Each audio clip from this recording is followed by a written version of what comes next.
창세기 17장 15절부터 22절 말씀입니다. 같이 읽겠습니다. 시작. 하나님이 또 아브라함에게 이르시되 내 아내 사레는 이름을 사레라 하지 말고 사라라 하라. 내가 그에게 복을 주어 그가 내게 아들을 낳아주게 하며 내가 그에게 복을 주어 그를 여러 민족의 어머니가 되게 하리니 민족의 여러 왕이 그에게서 나리라. 아브라함이 엎드려 웃으며 마음속으로 이르되 100세 된 사람이 어찌 자식을 낳을까? 사라는 90세니 어찌 출산하리요 하고 아브라함이 이에 하나님께 아뢰되 이스마엘이나 하나님 앞에 살기를 원하나이다.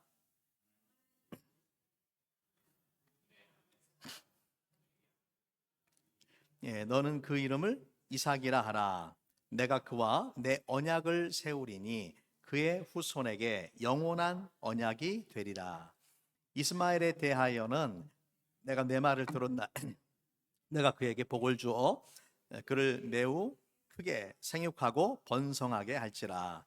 그가 12 낳으리니 내가 그를 큰 나라가 되게 하려니와 내 언약은 내가 내년 이 시기에 사라가 내게 낳을 이삭과 세우리라. 하나님이 아브라함과 말씀을 마치시고 그를 떠나 올라가셨더라. 아멘. 자리에 앉으시기 바랍니다. 믿음의 조상 아브라함을 통해서 우리가 믿음이 무엇인지에 대해서 살펴보고 있습니다. 여러분, 아브라함은 나중에 우리가 보겠지만은 하나님께서 그 아들 이삭을 제물로 드려라 하니까 주저하지 않고 하나님 앞에 아들을 제물로 드렸던 엄청난 믿음과 순종의 그런 사람이죠. 위대한 믿음의 사람이에요. 하지만 아브라함이 처음부터 믿음의 사람이었느냐? 지금까지 봐온 내용을 보니까 어때요? 아니올시다죠. 처음부터 위대한 믿음의 사람이 아니었어요.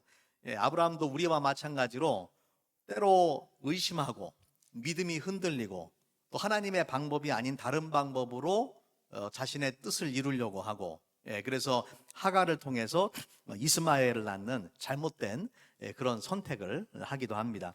아브라함의 이런 그 인간적인 모습은요, 어떤 면에서는 우리에게 소망을 줘요. 왜냐하면은 아브라함과 같은 위대한 믿음의 사람도 처음부터 큰 믿음을 가진 사람은 아니었다라는 것이죠. 그리고 아브라함의 모습 속에서 저와 여러분의 모습을 볼 수가 있는 것이죠. 처음부터 좋은 믿음, 성숙한 믿음을 가진 사람은 없습니다. 하지만 하나님과 동행하는 삶을 살아가고 하나님이 누구신지를 경험하고 하나님의 놀라운 능력을 맛볼 때에 하나님에 대한 신뢰가 이제 점점 더 쌓이게 되는 것이고 점차적으로 성숙한 믿음의 사람이 되는 것입니다. 결국 우리에게 있는 믿음은요, 내가 만들어 가는 것이 아니에요. 내가 만들어 가는 것이 아니라 하나님이 만들어 가시는 거예요. 그리고 우리는 그저 하나님이 주시는 믿음을 감사함으로 받는 것이죠. 그렇기 때문에 하나님께서 나를 통해서 아무리 놀라운 일, 위대한 일을 하셔도 우리는 자랑하거나 교만할 수가 없어요. 왜냐하면 하나님이 그러한 믿음도 주셨기 때문에 그런 것입니다. 자, 우리 히브리서 12장 2절 말씀 한번 읽어볼게요. 시작. 믿음의 주요 또 온전케 하시는 이인 예수를 바라보자. 자, 보세요. 예수님이 어떤 분이냐?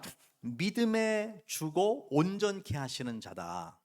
영어 성경에서는 그 founder and the perfecter, 또 NIV 성경에서는 pioneer and the perfecter, 그렇게 돼 있어요. 그게 뭐냐면은 믿음을 시작하시고 믿음을 주는 분이 누구라고요? 예수님이시고 믿음을 perfecter, 완성시켜 주는 분은 누구라고요? 예수님이시다. 그러니까 우리가 믿음의 창시자 또 믿음을 완전하게 하시는 분이 주님이시기 때문에 우리가 자랑하거나 교만할 것이 아무것도 없는 것이죠. 자, 약 2주 전에 우리가 하나님께서 아브라함의 이름을 아브라함으로 바꿔주시는 것을 보았는데, 오늘 말씀에 보면 하나님이 이제 그의 아내인 사레의 이름을 사라로 바꿔주시고 또 사라를 통해서 내년 이맘때에 네가 아들을 낳을 것이다. 그 아들의 이름을 이삭이라고 해라. 그런 말씀을 주십니다. 지금까지 24년 동안을 기다리셨던 하나님께서 갑자기 다 구체적으로 언제 어떻게 하나님의 그 약속이 이루어질지를 분명하게 말씀해 주시는 거예요. 심지어는 아들의 이름까지도 말씀해 주셨어요. 왜 그렇겠습니까? 이제는 하나님이 하신 그 약속이 이루어질 때가 되었기 때문에 성취될 시간이 가까웠기 때문에 말씀해 주시는 것이죠. 자, 먼저 오늘 말씀의 15절과 16절에 보면은 하나님께서 아브라함의 아내인 사레의 이름을 사라로 바꿔주시는 게 나오죠. 자, 15절 말씀, 16절 말씀 같이 한번 보겠습니다. 자, 하나님이 또 아브라함에게 이르시되 내 아내 사레는 이름을 사레라 하지 말고 사라라 하라. 내가 그에게 복을 주어 그가 내게 아들을 낳아주게 하며 내가 그에게 복을 주어 그를 여러 민족의 어머니가 되게 하리니 민족의 여러 왕이 그에게서 나리라. 그 창세기 17장의 전반부에서 하나님께서 아브라함의 이름을 아브라함으로 바꾸셨는데 이제는 사레의 이름을 사레로 바꾸라라고 말씀해 주는 거예요. 여러분, 아브라함의 이름만 바꾸면 되지 왜 사레까지 이름을 바꿔주시겠어요? 왜 두 사람의 이름을 다 바꿔주시겠어요? 하나님께서 아브라함을 통해서 하시려고 하는 그 일은 아브라함 혼자서 할 수 있는 일이 아니에요. 그렇죠? 지금 자녀를 낳아야 되는데 아브라함 혼자서 어떻게 자녀를 낳겠어요? 부부가 함께 해야지 자녀를 낳는 것입니다. 여러분 기억하시기 바랍니다. 하나님께서 믿음의 사람들로 부부의 연을 맺게 하셨다라면은 그 부부를 통해서 이루고자 하시는 하나님의 뜻과 계획이 있어요. 따라서 이 부부는 같은 믿음의 꿈과 비전을 가져야 됩니다. 함께 그 일을 이루어 가야 됩니다. 마치 그 소 두 마리가 한 멍에를 메고서 밭을 한 방향으로 이제 가는 것처럼 믿음의 동역자가 되어서 함께 하나님의 뜻과 계획을 이루어 가야 되는 것이에요. 하나님께서 아브라함의 이름도 바꿔주시고 사레의 이름도 바꿔주시고 너희가 함께 그 일을 성취해라 라고 말씀을 해주시는 것이죠. 여러분, 성경에서 이름이 바뀌는 것은 단순히 호칭이 바뀌는 것이 아니라 그 사람의 정체성과 사명이 바뀌는 것입니다. 새로운 인생의 방향을 하나님께서 주시는 것입니다. 그래서 하나님께서 존귀한 아버지라는 뜻을 가진 아브라함을 열방의 아버지라는 아브라함으로 바꾸어 주셨고, 또 공주라는 의미를 가진 사레를 열국의 어머니라는 뜻의 사라로 바꾸어 주신 것이죠. 자, 그런데 이 아브라함과 사레의 이름을 보면은요, 여러분 한번 이거 잘 보세요. 아브라함을 아브라함으로 사레를 사라로 바꿔 주셨는데, 거기에 보시면은 그 잘 안 보시죠? 네. 자, 여기에 첨가된 글자가 있어요. 첨가된 글자. 이 글자 보이시나요? 이건 똑같잖아요. 이건 똑같은데 여기에다가 요 글자가 하나 들어갔어요. 사레도 마찬가지죠. 사레가 사라가 되는데 똑같은 글자 히브리어 글자가 하나 더 들어갑니다. 그죠? 요건 똑같고 요 글자가 똑같은 글자가 들어갔는데 자, 이 글자가 뭐냐면은 이 히브리어로 헤이라는 단어, 헤이라는 단어인데 발음이 하 또는 아 이렇게 발음이 되는데 숨을 내쉬는 그런 소리입니다. 자, 그런데 이 글자가 어디에 들어가느냐면요, 우리가 하나님의 이름 야훼라고 할 때에 야훼에 여러분 그 히브리어는 오른쪽에서 왼쪽으로 읽는 게 아니라 왼쪽에서 오른쪽으로 읽는 게 아니라 오른쪽에서 왼쪽으로 읽어요. 반대로 읽어요. 반대로 읽는데 또 원래 히브리어에는 그 모음이 없었어요. 자음만 있는데 나중에 모음을 후대에 집어넣은 거거든요. 야훼라고 할 때, 하나님의 이름 야훼라고 할 때 보세요. 아까 봤던 단어 헤이란 단어가 두 개가 들어가 있어요.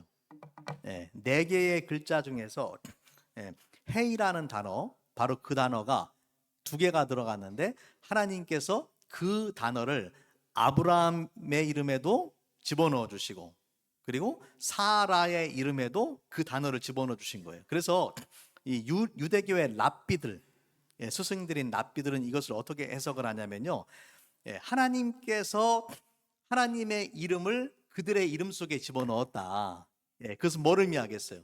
이제 내가 너희와 함께 할 것이다. 지금까지는 너희가 할 수 없었지만은 내가 함께 할 때에 너희는 할 수가 있다. 내가 약속한 것을 내가 너와 함께 하기 때문에 반드시 이룰 것이다. 왜냐하면 하나님은 전능하신 하나님이시니까. 그렇죠? 그래서 그러한 의미로 아브라함과 사라에게 그 하나님의 이름에 그 철자를 집어넣어 주셨다라고 그렇게 해석을 합니다. 여러분, 저와 여러분도 우리가 예수님을 믿을 때에 그리스도인이라는 이름을 갖게 됐어요. 그리스도인이라는 것은 그리스도에게 속한 사람들이다라는 그런 의미입니다. 그래서 우리가 새로운 신분과 정체성과 사명을 부여받은 것이고, 또 예수께서 하늘과 땅의 모든 권세를 가진 예수님께서 뭐라고 약속하셨냐면, 내가 세상 끝날까지 너희와 함께 있을 것이다 라고 말씀을 해줬죠. 마치 아브라함과 사라의 이름에 하나님의 이름이 새겨진 것처럼 예수님께서는 우리가 그리스도인들, 믿는 자가 되는 순간에 우리와 늘 함께 하신다라는 약속을 주신 것입니다. 그렇기 때문에 우리는 예수 그리스도 안에서 새로운 정체성과 사명을 가지고 살아야 됩니다. 예수 안에서 내가 누구인지를 기억하고 하나님이 주신 새로운 방향으로 살아야 됩니다. 우리 같이 한번 읽어보겠습니다. 고린도후서 5장 17절 말씀 시작. 그런즉 누구든지 그리스도 안에 있으면 새로운 피조물이라, 이전 것은 지나갔으니 보라 새 것이 되었도다. 아멘. 그래서 예수님 안에서 새로운 존재다. 그 새로운 존재로서 저와 여러분이 살아가야 될 줄로 믿습니다. 자, 하나님께서 이렇게 이름을 바꿔주시면서 분명하게 사라가 아들을 낳을 것이다 라고 말씀을 해주셨잖아요. 그러면 아브라함이 어떻게 반응을 해야 돼요? 어떻게 반응을 해야 되겠어요? 할렐루야, 하나님 감사합니다 해야 될 거 아니에요. 그렇게 해야 되잖아요. 그동안 그토록 기다렸는데 하나님이 주신다고 하잖아요. 그럼 할렐루야 쌍수를 들고 감사를 해야 되는데, 아브라함이 어떻게 했습니까? 자, 17절 말씀해 보면은 아브라함이 엎드려 웃으며 마음속으로 이르되 100세 된 사람이 어찌 자식을 낳을까? 사라는 90세니 어찌 출산하리요? 그러니까 지금 사라가 아들을 낳고 여러 민족의 어머니가 된다라는 말씀을 아브라함이 들었는데 엎드려 가지고 웃었어요. 그러니까 서가지고 웃거나 말은 못하고 엎드려 가지고 웃었어요. 왜 웃었습니까? 기쁘고 감사해서 웃었을까요? 여러분, 우리가 사람이 웃을 때는 이유가 있잖아요. 몇 가지 이유가 있어요. 제가 예를 들어볼 때는 그 중에 아브라함이 왜 웃었나 한번 생각을 해보세요. 기뻐서 웃기도 하고, 재밌어서 웃기도 하고, 비웃을 때도 우리는 웃고요. 또 마지막으로 어이가 없고 황당해서 웃기도 합니다. 아브라함은 이 중에 어떤 걸까요? 4번. 어이가 없고 황당한 거죠. 지금 아브라함이 지금 겉으로는 말을 못하지만 하나님 웃기시는 분이네. 하나님 웃기지 마세요. 내 나이가 지금 100세고 사라가 90세인데 무슨 아들을 낳습니까? 하나님 농담이 지나치십니다 하면서 아브라함이 지금 키득키득 웃고 있는 거예요 지금. 그래서 아브라함의 웃음은요, 불신의 웃음, 불신, 믿지 못했어요. 하나님의 주신 말씀을 믿지 못했어요. 그리고 이 아브라함이 웃는 거는 인간적으로 볼 땐 당연한 거예요. 100세가 된 할아버지하고 90세가 된 할머니가 어떻게 그 자녀를 낳겠어요? 절대적으로 불가능하죠. 제가 기네스북 신기록을 찾아봤어요. 전 세계 최고령 출산이 누구인지 보니까 2006년에 스페인에서 66세 된 여자가 시험관 아기를 통해서 쌍둥이를 임신해서 제왕절개로 출산한 케이스가 있어요. 66세. 자, 그러나 아브라함 당시에는 시험관도 없고 제왕절개도 없어요. 예. 더구나 66세가 아니라 90세에 아기를 낳는다는 것은 절대로 불가능한 그런 일입니다. 자, 여러분, 우리가 한 가지 기억할 것이 있습니다. 아브라함 하나님께서 내가 이렇게 하겠다 말씀을 하시는데 아멘 하지 않고 기뻐서 웃는 게 아니라 어이가 없고 황당해서 웃으면서 하나님의 말씀을 믿지 않았어요. 아브라함이 하나님과 동행한 지 이제 24년이 지났단 말이죠. 여러분, 우리 한 가지 기억할 것은 신앙생활을 오래 했다고 해서 반드시 믿음이 좋은 것은 아니다라는 것입니다. 신앙의 연수와 믿음이 정비례하면 좋겠지만 현실은 그렇지 못할 때가 많아요.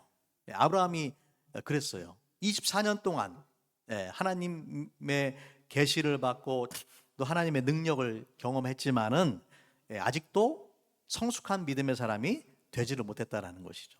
여러분 자신을 생각해 보세요. 여러분 몇 년 동안 신앙생활했는가? 우리 중에는 24년 이상 여러분 신앙생활 하신 분 많잖아요. 여러분 아마 대부분 24년 이상 신앙생활을 했을 텐데 정말 하나님의 말씀에 대한 절대적인 신뢰를 가지고 내가 성숙한 신앙생활을 하고 있는지 여러분 스스로를 살펴보시기 바랍니다.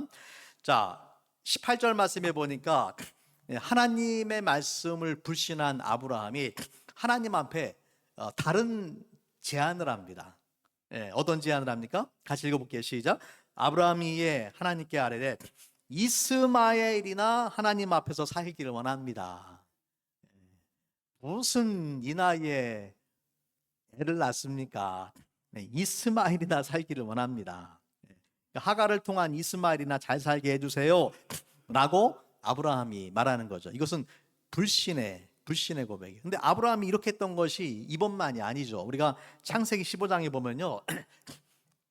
아이고 저기 영어를 빼놨네. 영어를 좀 읽어주세요.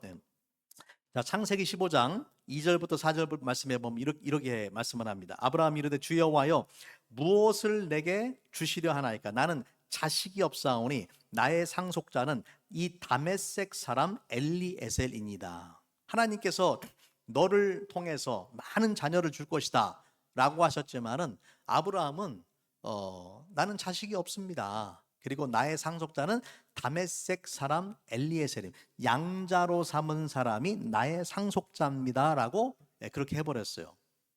그러니까 하나님의 약속이 이루어질 거라는 기대를 전혀 하질 않은 거예요. 그때 또 아브라함이 3절 말씀에 아브라함이 또 이르되 주께서 내게 씨를 주지 않으셨으니 내 집에서 길린 자가 내 상속자가 될 것입니다. 그때 여호와의 말씀이 그에게 임하여 이르시되 그 사람이 너의 상속자가 아니라 내 몸에서 날 자가 상속자가 되리라 하시고 분명히 그렇게 말씀을 하신 것이죠.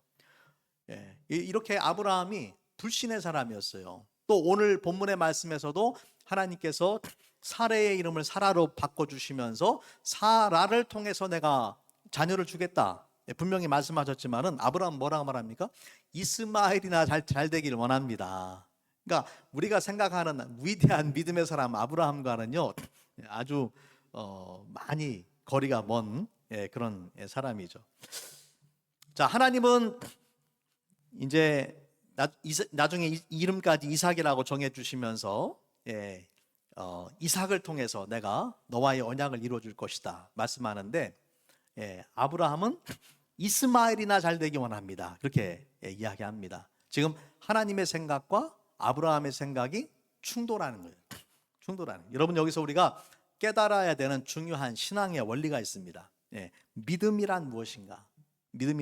여러분 믿음이라는 것은 내 생각과 계획과 뜻을 고집하고 주장하는 것이 믿음이 아니에요. 그것이 아니라 하나님의 뜻과 계획을 발견하고 순종하는 것이 믿음이에요. 하지만 안타깝게도 많은 사람들이 자신이 원하는 것을 끝까지 포기하지 않고 내 생각대로 하나님을 설득해서 바꾸려고 해요. 그리고 그러한 자신의 믿음이 좋은 믿음이라고 심지어 착각을 하고 있어요. 그러니까 정반대로 생각하는, 정반대로. 그러니까 아브라함 같은 경우는 뭐라고 이야기해? 하나님께서 이스마엘을 통해서 언약을 이루어 주실 줄로 믿습니다. 믿습니다. 기도하는 거예요, 지금. 하나님 앞에 요구를 하는 거예요. 여러분, 그것이 참된 믿음입니까? 아니라는 거죠. 그것이 아니라 아브라함의 생각과 뜻과 계획을 내려놓고 겸손히 하나님의 뜻과 생각을 받아들여야 돼요. 이게 믿음이에요. 근데 많은 사람들이 꼭 거꾸로 생각하고 있어요. 여러분이 아무리 금식을 하고 하나님 앞에 부르짖고 간구를 해도 하나님의 뜻이 아닌 것을 주장을 하면은 그건 참된 믿음이 아니에요. 자, 지난번에 우리가 함께 본 말씀입니다. 이사야 55장 8절과 9절 말씀 같이 한번 다시 읽겠습니다. 시작. 이는 내 생각이 너희의 생각과 다르며 내 길은 너희의 길과 다름이니라. 여호와의 말씀이니라. 이는 하늘이 땅보다 높음 같이 내 길은 너희의 길보다 높으며 내 생각은 너희의 생각보다 높음이니라. 여러분, 하나님의 생각과 인간의 생각이 다를 때가 있죠. 그러면 어떤 생각을 포기하고 어떤 생각을 붙잡아야 되겠습니까? 내 생각을 포기하고 하나님의 생각을 붙잡아야 돼요. 여러분, 이것이 믿음이에요. 하지만 정반대로 하면서 믿음이 좋다고 착각하는 사람들이 한둘이 아니에요. 상당히 많아요. 아무리 믿습니다를 강력하게 외쳐도 이러한 믿음은 하나님이 기뻐하시는 믿음이 아니에요. 우리가 잘 아는 지난번에도 한번 말씀드린 기억이 있는데, 우리 아람의 군대 장관 나아만, 국방부 장관이죠. 군대 장관이지만은 문둥병에 걸렸어요. 그때 이스라엘 땅에 엘리사에게 가면 나병을 고침받을 수 있습니다라는 소리를 듣고서 엘리사를 찾아갑니다. 그때 어떤 일이 벌어집니까? 자, 열왕기하 5장 9절 말씀 제가 읽어볼게요. 나아만이 이에 말들과 병거들을 거느리고 이르러 엘리사의 진문에 서니, 엄청난 군대를 데리고 그냥 엘리사 앞에 간 거예요. 엘리사가 사자를 그에게 보내 이르되 너는 가서 요단강에 물을 7번 씻으라. 내 살이 회복되어 깨끗하리라 하는지라. 엘리사가 나와보지도 않고 종을 보내가지고 요단강에 가서 7번 씻어라. 그렇게 이야기를 하는 겁니다. 그러니까 자, 11절 말씀해 보니까 나아만이 어떻게 했어요? 노하여 물러가며 이르되 내 생각에는 그가 내게로 와서 서서 그의 하나님 여호와의 이름을 부르고 그의 손을 내 부위 위에 흔들어 나병을 고칠까 했도다. 하나님 앞에 나와서 막 기도하면서 안수기도 해주고 막 할 줄 알았다라는 거예요. 그런데 나아보지도 않고 종을 보내가지고 다메섹 가서 씻어라. 12절 말씀. 요단강에 씻어라. 다메섹 강 아바나와 바르발은 이스라엘 모든 강물보다 낫지 아니하냐. 내가 거기서 몸을 씻으면 깨끗하게 되지 아니하리 하고 몸을 돌려 분노하여 떠나니. 그래서 나아만이 내 생각에는 하면서 그 요단강에 물을 씻지 않으려고 했단 말이에요. 그러나 그 종들이 말렸어요. 해보십시오. 어려운 것도 아닌데 해보세요. 그래서 순종을 하니까 어떻게 됐습니까? 그 살이 어린아이의 살결처럼 변했다라고 성경은 기록을 합니다. 자, 나아만이 끝까지 내 생각에는 하면서 고집을 부리고 하나님의 말씀에 순종하지 않았다면은 나아만이 결코 치유를 받는 그런 놀라운 기적을 경험하지 못했겠죠. 그러나 나아만이 자기네의 생각을 포기하고 하나님의 말씀 앞에 순종할 때 나병이 치유가 받는 놀라운 경험을 하게 되는 것입니다. 여러분, 이처럼 참된 믿음이라는 것은 내 생각을 주장하고 고집하는 것이 아니에요. 하나님의 뜻을 발견하고 믿음으로 순종하는 것이 참된 믿음이에요. 이것은 아주 중요한 그러한 교훈입니다. 자, 19절 이제부터 하나님께서 다시 한번 하나님의 약속을 확인시켜 주십니다. 하나님이 이르시되 아니라 내 아내 사라가 내게 아들을 낳으리니 너는 그 이름을 이삭이라 하라. 내가 그와 내 언약을 세우리니 그의 후손에게 영원한 언약이 되리라. 아브라함은 하갈이 낳은 이스마엘이나 하나님 앞에 잘 되기 원합니다 했지만은 이스마엘은 하나님의 방법이 아니에요. 그래서 하나님은 내 안에 사라가 낳은 아들을 낳을 것이고 그 이름을 이삭이라고 하라고 말씀하셨어요. 여러분, 이삭이라는 단어는 어떤 의미냐면은 웃는다라는 말이에요. 웃음. 아브라함이 웃었잖아요. 하나님의 말씀을 듣고. 그러나 아브라함은 불신의 웃음을 웃었지만은 나중에 진짜로 하나님께서 아브라함의 웃음을 기쁨의 웃음으로 바꿔주시는 거예요. 100세가 되었을 때 자녀를 낳았을 때 얼마나 기뻐서 웃었겠습니까? 자, 그래서 우리가 기억할 것은 하나님의 약속은 하나님의 때에 하나님의 방법으로 이루어 가신다라는 것입니다. 그래서 우리가 아무리 불가능해 보이는 상황이라 할지라도 여러분이 상황을 보는 것이 아니라 전능하신 하나님을 보고 또 하나님께서 그 약속을 지키실 것을 믿음으로 살아가시기를 바랍니다. 하나님께서 계속해서 말씀하셨어요. 내가 그와 내 언약을 세우리니 그의 후손에게 영원한 언약이 될 것이다. 이스마엘이 아니라 이삭을 통해서 영원한 언약을 이룰 것이다. 물론 하나님은 이 이스마엘도 사랑하셨어요. 또 이스마엘도 축복을 하십니다. 그래서 20절 말씀해 보면은 이스마엘에 대하여는 내가 내 말을 들었나니 내가 그에게 복을 주어서 그를 매우 크게 번성하고 생육하고 번성하게 할지라. 그가 12두령을 낳으리니 내가 그를 큰 나라가 되게 하려니와. 다시 말하면은 그 이스마엘에게도 하나님께서 육적인 복을 주신다라는 거예요. 그러나 영적인 축복, 영원한 언약은 이스마엘이 아니라 이삭을 통해서 세우신다. 그래서 21절, 22절 말씀해 보면 내 언약은 내가 내년 이 시기에 사라가 너에게 낳을 이삭과 세우리라. 그렇게 분명히 말씀을 하셨습니다. 자, 왜 이스마엘은 안 되고 이삭이어야 되는가 생각을 해보세요. 여러분, 이스마엘은 인간적인 방법이에요. 그리고 가능한 방법이에요. 그렇잖아요? 인간적으로 아브라함이 할 수 있는 거를 한 것이에요. 하지만 이삭은 하나님의 방법이고 불가능한 방법이에요. 하나님께서 하시지 않으면 절대로 이루어질 수 없는 방법이에요. 그래서 하나님은 이삭을 통해서 그 일을 이루심으로 그것이 하나님이 하신 일이라는 것을 분명하게 보여주시는 것입니다. 또한 이삭의 계보를 통해서 누가 태어나세요?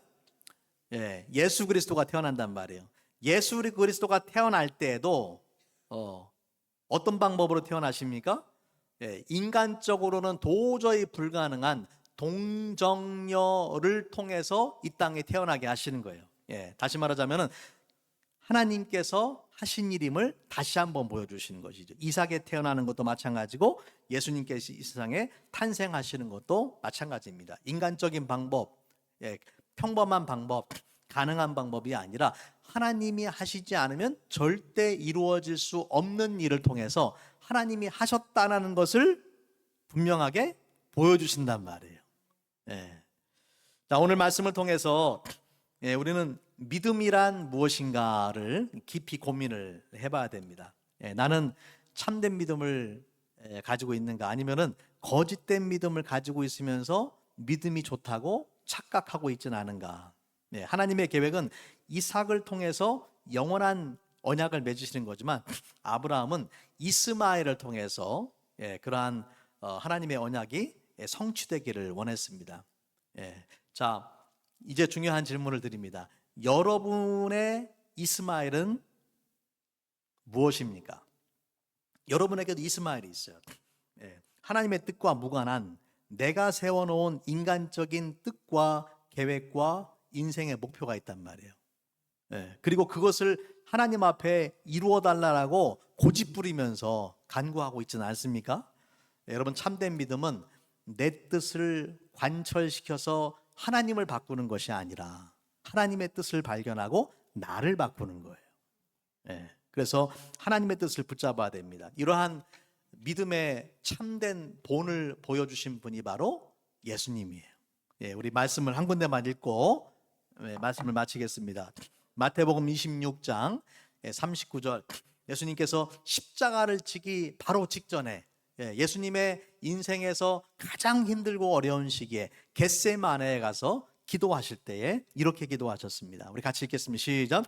조금 나아가서 얼굴을 땅에 대시고 엎드려 기도하여 이르시되 내 아버지여 만일 할만하시거든 이 잔을 내게서 지나가게 하옵소서. 그러나 나의 원대로 마시옵고 아버지의 원대로 하옵소서 하시고. 여러분, 내 원대로 마시고 아버지의 원대로 하옵소서, 이게 믿음이에요. 내 뜻이 이루어질 줄로 믿습니다, 이게 믿음이 아니라 내 뜻을 하나님 앞에 내려놓고 하나님의 완전하신 주권을 인정하고 하나님의 선하심을 인정하고 하나님의 사랑하심을 믿고 모든 것을 내려놓을 때, 그것이 진정한 믿음인 것을 여러분 믿으시기 바랍니다. 같이 한번 기도하겠습니다. 오늘 주신 말씀을 붙잡고 잠시 우리 묵상하면서 기도하기 원합니다.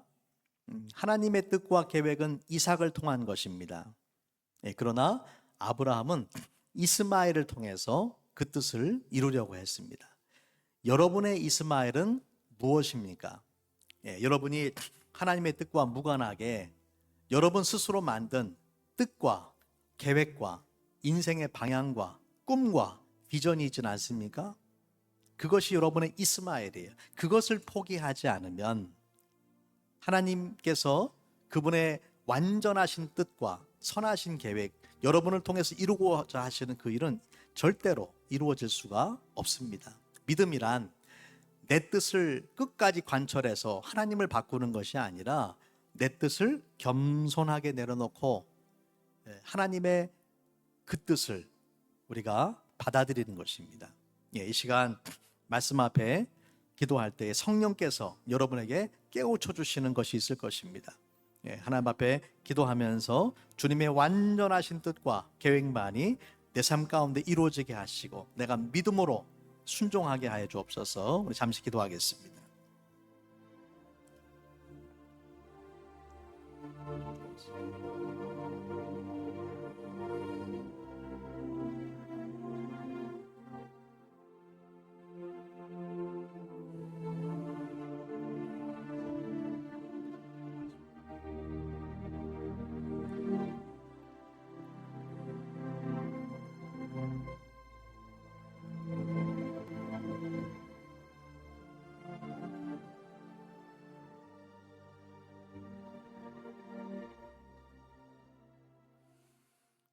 주님 감사합니다. 오늘 말씀 통해서 참된 믿음이 무엇인지 우리가 다시 한번 살펴봤습니다.